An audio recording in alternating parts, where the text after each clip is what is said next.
Hey everyone, welcome back to Truehost Academy. Today we're diving into a crucial topic for WordPress site owners: how to keep your WordPress website offline. Whether you're doing maintenance, updates, or just need a break, we'll cover the best methods to achieve this securely. Let's get started. First up, let's look at the easiest way to take your site offline, using a maintenance mode plugin. These plugins are perfect for temporarily disabling your site while you work behind the scenes. To get started, head to your WordPress dashboard and navigate to Plugins, Add New. Search for Maintenance Mode or Coming Soon plugins. Some popular options include WP Maintenance Mode and Coming Soon Page and Maintenance Mode by Seed Prod. WP Maintenance Mode is a widely used plugin that allows you to put your site into maintenance mode easily. It provides a user-friendly interface for customizing the maintenance page and offers various features such as customizable templates.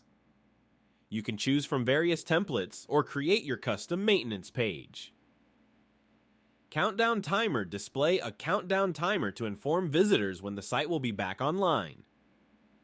Subscription Form. Allow visitors to sign up for updates or notifications when the site is live again.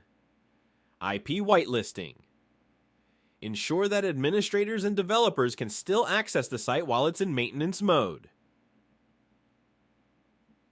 Install and activate your chosen plugin. Once activated, you'll find a new menu item for the plugin under Settings or its menu. Click on it to configure your settings. Here you can customize your maintenance page with a message, logo, and other details. You can also control who can access your site by allowing only logged-in users or specific IP addresses. Once set up, visitors will see your maintenance page while you can still access your site in the background. It's a simple and effective way to ensure your site remains offline for everyone except you. Finally, for a more drastic measure, you can take your site completely offline by disabling the site's theme or making changes to your WordPress settings. However, be cautious with this method as it could lead to site downtime if not managed properly. To do this, go to Appearance, Themes, and activate a default theme like 2023. This might not take your site offline, but can help with debugging if that's your goal. That's it for today's guide on keeping your WordPress website offline. Using maintenance mode plugins is the easiest and safest way. If you found this video helpful, don't forget to like, subscribe, and hit the bell icon for more WordPress tips and tutorials. Thanks for watching, and see you next time. Until then, keep your site secure and your content fresh. See you in the next video.